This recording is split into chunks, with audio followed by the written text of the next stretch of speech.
നമസ്കാരം. ന്യൂസ് കേരള പ്രധാന വാർത്തകളുമായി CK നാസർ കാഞ്ഞങ്ങാട്. വയനാട് ദുരന്ത നിവാരണ കണക്ക് വിവാദത്തിൽ മാധ്യമങ്ങളെ രൂക്ഷമായി വിമർശിച്ച് മുഖ്യമന്ത്രി പിണറായി വിജയൻ. വയനാട്ടിലെ ദുരിതാശ്വാസവുമായി ബന്ധപ്പെട്ട കണക്കുകൾ മാധ്യമങ്ങൾ തെറ്റായി പ്രചരിപ്പിച്ചതിന് പിന്നിൽ അജണ്ടയുണ്ടെന്നും മാധ്യമങ്ങളുടെ രീതി പരിശോധിക്കപ്പെടണമെന്നും മുഖ്യമന്ത്രി പറഞ്ഞു. അസത്യം പറഞ്ഞപ്പോൾ പിന്നാലെ വന്ന സത്യം മുടന്തുകയാണെന്നും അങ്ങനെ മുടന്താതെ സർക്കാർ വാർത്താക്കുറിപ്പിന് പോലും കഴിഞ്ഞുള്ളൂവെന്നും മുഖ്യമന്ത്രി വാർത്താസമ്മേളനത്തിൽ പറഞ്ഞു. വ്യാജ വാർത്തകൾക്ക് പിന്നിലുള്ള അജണ്ട നാടിനും നാട്ടിലെ ജനങ്ങൾക്കും എതിരായുള്ളതാണെന്നും ഇത്തരം വ്യാജ വാർത്തകളിൽ മാധ്യമങ്ങൾക്കെതിരെ നിയമ നടപടി സ്വീകരിക്കുമെന്നും മുഖ്യമന്ത്രി പറഞ്ഞു. ADGP MR അജിത് കുമാറിനെ കൈവിടാതെ വീണ്ടും മുഖ്യമന്ത്രി പിണറായി വിജയൻ. MR അജിത് കുമാറിനെ ADGP സ്ഥാനത്ത് നിന്ന് നിലവിൽ മാറ്റില്ലെന്ന് മുഖ്യമന്ത്രി വാർത്താസമ്മേളനത്തിൽ അറിയിച്ചു. ആരോപണങ്ങളിൽ അന്വേഷണം റിപ്പോർട്ട് വരട്ടെ എന്നും അതിനുശേഷം നടപടി ആലോചിക്കാമെന്നുമാണ് മുഖ്യമന്ത്രി വാർത്താസമ്മേളനത്തിൽ പറഞ്ഞത്. PV അൻവർ MLA പൂർണ്ണമായും തള്ളി മുഖ്യമന്ത്രി പിണറായി വിജയൻ. പരാതിയുണ്ടെങ്കിൽ പാർട്ടിയുടെയും മുഖ്യമന്ത്രിയുടെയും ശ്രദ്ധയിൽപ്പെടുത്തുകയായിരുന്നു ഇടതുപക്ഷ MLA എന്ന നിലയിൽ PV അൻവർ ചെയ്യേണ്ടിയിരുന്നതെന്നും എന്നാൽ PV അൻവർ ഇടതു പശ്ചാത്തലമുള്ള ആളല്ലെന്നും കോൺഗ്രസിൽ നിന്ന് വന്നയാളാണെന്നും മുഖ്യമന്ത്രി തുറന്നടിച്ചു. പൊളിറ്റിക്കൽ സെക്രട്ടറി P ശശിക്ക് പൂർണ്ണ പിന്തുണ നൽകി മുഖ്യമന്ത്രി പിണറായി വിജയൻ. P ശശിക്കെതിരെ ഒരു അന്വേഷണവും ആവശ്യമില്ലെന്ന് മുഖ്യമന്ത്രി പറഞ്ഞു. P ശശിയുടേത് മാതൃകാപരമായ പ്രവർത്തനമാണ്. ഒരു തെറ്റും P ശശി ചെയ്തിട്ടില്ലെന്ന് മുഖ്യമന്ത്രി കൂട്ടിച്ചേർത്തു. അന്വേഷണ റിപ്പോർട്ടിൽ തെറ്റ് കണ്ടാൽ ആരും സംരക്ഷിക്കപ്പെടില്ലെന്നും മുഖ്യമന്ത്രി വാർത്താസമ്മേളനത്തിൽ കൂട്ടിച്ചേർത്തു. തൃശൂർ പൂരം കലക്കിയതുമായി ബന്ധപ്പെട്ട വിഷയത്തിൽ അന്വേഷണം നടന്നുകൊണ്ടിരിക്കുകയാണെന്ന് മുഖ്യമന്ത്രി പിണറായി വിജയൻ പറഞ്ഞു. 24-ാം തീയതിക്ക് മുമ്പായി അന്വേഷണം പൂർത്തിയാക്കി റിപ്പോർട്ട് നൽകിയിരിക്കണമെന്നാണ് ഉത്തരവിട്ടിട്ടുള്ളത്. വിവരാവകാശ പ്രകാരമുള്ള നോട്ടീസിന് മറുപടി നൽകിയത് വസ്തുതകൾ അനുസരിച്ചല്ലാത്തതിനാലാണ് ഉദ്യോഗസ്ഥനെതിരെ നടപടിയെടുത്തതെന്നും പിണറായി വിജയൻ പറഞ്ഞു. ADGP MR അജിത് കുമാറിനെതിരെ ഗുരുതര ആരോപണങ്ങളുമായി വീണ്ടും PV അൻവർ. അജിത് കുമാർ കള്ളപ്പണം വെളുപ്പിച്ചെന്നും ഇതിൻ്റെ തെളിവുകൾ തൻ്റെ കൈവശമുണ്ടെന്നും PV അൻവർ വാർത്താസമ്മേളനത്തിൽ തുറന്നടിച്ചു. സോളാർ കേസ് അട്ടിമറിക്കാൻ MR അജിത് കുമാർ ശ്രമിച്ചിരുന്നു. കാവടിയാറിലെ വീട് കൂടാതെ വേറെ 3 വീടുകൾ അജിത് കുമാറിനുണ്ടെന്നും PV അൻവർ പറഞ്ഞു. അപ്പോൾ മുഖ്യമന്ത്രിയുടെ പൊളിറ്റിക്കൽ സെക്രട്ടറിക്ക് P ശശിക്ക് വേറെ അജണ്ട ഉണ്ടോ എന്ന് പരിശോധിക്കണമെന്നും അല്ലെങ്കിൽ ഒരാൾക്ക് ഇങ്ങനെ വീഴ്ചകൾ പറ്റുമോ എന്നും അൻവർ കൂട്ടിച്ചേർത്തു. മുഖ്യമന്ത്രിയുടെ വിമർശനത്തോട് കടുത്ത ഭാഷയിൽ പ്രതികരിച്ച് MLA PV അൻവർ. മുഖ്യമന്ത്രി പൂർണ്ണമായും തെറ്റിദ്ധരിച്ചുവെന്നും മുഖ്യമന്ത്രി നിലപാട് പുനഃപരിശോധിക്കണമെന്നും അദ്ദേഹം പറഞ്ഞു. ഫോൺ ചോർത്തൽ പുറത്തുവിട്ടത് ജനനന്മ ലക്ഷ്യം വിട്ട് ചെയ്തതാണെന്നും തൻ്റെ ആരോപണത്തിൽ പോലീസിലെ ക്രിമിനലുകളുടെ മനോവീര്യമാണ് തകർന്നതെന്നും മുഖ്യമന്ത്രി മനസ്സിലാക്കണമെന്നും അദ്ദേഹം പറഞ്ഞു. PV അൻവറിന് ഇടതുപക്ഷ പശ്ചാത്തലമില്ലെന്നും കോൺഗ്രസിൽ നിന്നാണ് വന്നതെന്നുമുള്ള പിണറായി വിജയൻ്റെ ആരോപണത്തിനുള്ള മറുപടിയായി താൻ മാത്രമല്ല EMS പഴയ കോൺഗ്രസ്സുകാരനായിരുന്നു എന്ന് PV അൻവർ പറഞ്ഞു.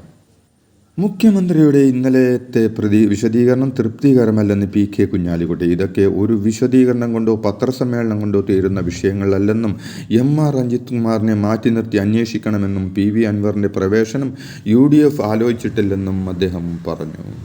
സമൂഹത്തിലെ എല്ലാ കൊള്ളക്കാരെയും സാമൂഹ്യ വിരുദ്ധരെയും സംരക്ഷിക്കുന്ന നിലപാടിലേക്ക് മുഖ്യമന്ത്രി പിണറായി വിജയൻ ഭരണകൂടം മാറിയതായി മുഖ്യമന്ത്രിയുടെ ഇന്നലത്തെ പത്രസമ്മേളനം വ്യക്തമാക്കുന്നതായി രമേശ് ചെന്നിത്തല പറഞ്ഞു. 2 കാര്യങ്ങൾ ഇതിലൂടെ വ്യക്തമാകുന്നു. 1, PV അൻവർ തെറിയും. 2, അന്വേഷണ റിപ്പോർട്ട് ADGP അജിത് കുമാറിന് അനുകൂലമായിരിക്കുമെന്നും അദ്ദേഹം വ്യക്തമാക്കി. ഭരണപക്ഷ MLA ഗുരുതരമായ ആരോപണങ്ങൾ ഉന്നയിച്ചിട്ടും ADGPക്കെതിരെ നടപടിയുണ്ടാകുന്നില്ലെങ്കിൽ മുഖ്യമന്ത്രിയുടെ ഓഫീസ് അധോലോകമാക്കി എന്ന് പറഞ്ഞ PV അൻവറിനെതിരെ മുഖ്യമന്ത്രി കേസെടുക്കട്ടെ എന്ന് മുൻ കേന്ദ്രമന്ത്രി V മുരളീധരൻ പറഞ്ഞു.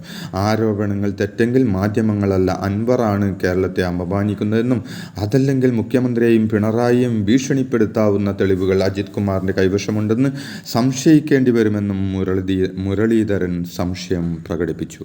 കവിയൂർ പൊന്നമ്മയ്ക്ക് യാത്രാമൊഴി നൽകി കേരളം. സംസ്ഥാന സർക്കാരിൻ്റെ ഔദ്യോഗിക ബഹുമതികളോടെ ആലുവ കരുമാലൂരിലെ വീട്ടുവളപ്പിലായിരുന്നു സംസ്കാര ചടങ്ങുകൾ.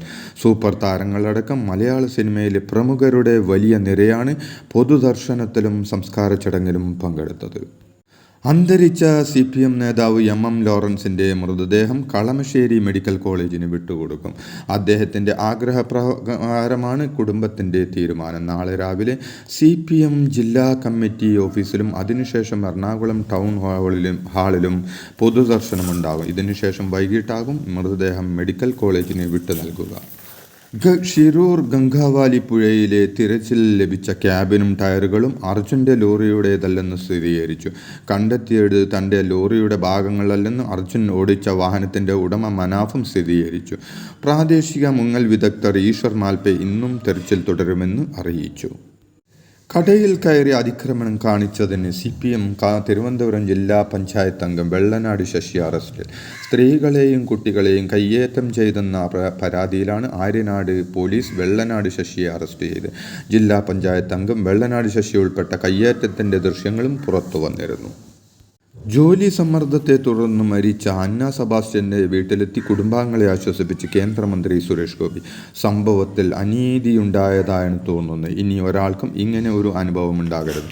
കേന്ദ്രമന്ത്രി എന്നതിനപ്പുറം ഒരു അച്ഛൻ എന്ന നിലയിൽ വിഷയം പാർലമെന്റിൽ ഉന്നയിക്കുമെന്നും തൊഴിൽ ചൂഷണം നടത്തുന്ന കമ്പനികൾക്കെതിരെ നടപടിയുണ്ടാകുമെന്നും സുരേഷ് ഗോപി പറഞ്ഞു. വയനാട്ടിൽ കാലാവസ്ഥ പ്രവചിക്കാൻ പുതിയ റഡാർ സ്ഥാപിക്കുന്നു. കേന്ദ്ര കാലാവസ്ഥാ നിരീക്ഷണ വകുപ്പിൻ്റെ കീഴിലാണ് 150 കിലോമീറ്റർ വരെ പരിധിയിൽ സിഗ്നൽ ലഭിക്കാൻ ശേഷിയുള്ള S-ബാൻഡ് റഡാർ സ്ഥാപിക്കുന്നത്. മലപ്പുറം നിപ ബാധിച്ച് മരിച്ച യുവാവിൻ്റെ സമ്പർക്ക പട്ടികയിലുള്ള 6 പേരുടെ പരിശോധനാ ഫലം കൂടി ഇന്ന് നെഗറ്റീവായി. ഇതുവരെ 74 പരിശോധനാ ഫലങ്ങളാണ് നെഗറ്റീവായി. ഇന്ന് പുതുതായി ആരെയും സമ്പർക്ക പട്ടികയിൽ ഉൾപ്പെടുത്തിയിട്ടില്ല. റെയിൽവേ സ്റ്റേഷൻ 2-ാം കവാടത്തിനടുത്ത് യുവാവിൻ്റെ മൃതദേഹം കണ്ടെത്തിയ സംഭവം കൊലപാതകമാണെന്ന് പോലീസ്. കല്ലൂർ സ്വദേശി ഷംജാദിനെയാണ് മരിച്ച നിലയിൽ കണ്ടത്. തലക്കേറ്റ ക്ഷതമാണ് മരണകാരണമെന്ന് പോസ്റ്റ്മോർട്ടം റിപ്പോർട്ട്. വയനാട്ടിൽ നവജാത ശിശുവിനെ ഭർത്താവും മാതാപിതാക്കളും ചേർന്ന് കൊലപ്പെടുത്തിയെന്ന പരാതിയുമായി നേപ്പാൾ സ്വദേശിനിയായ പാർവതിയുടെ പരാതിയിൽ കൽപ്പറ്റ പോലീസ് അന്വേഷണം ആരംഭിച്ചു. പ്രായപൂർത്തിയാകാത്ത പെൺകുട്ടിയെ പീഡിപ്പിച്ച കേസിൽ ഇതര സംസ്ഥാനക്കാരനായ പ്രതിയെ പോലീസ് അറസ്റ്റ് ചെയ്തു. വെസ്റ്റ് ബംഗാൾ മുർഷിദാബാദ് സ്വദേശി സോണിയെയാണ് പെരുമ്പാവൂർ പോലീസിൻ്റെ പിടിയിലായത്. ഇതോടെ ഇന്നത്തെ പ്രധാന വാർത്തകൾ സമാപിച്ചു. നന്ദി, നമസ്കാരം.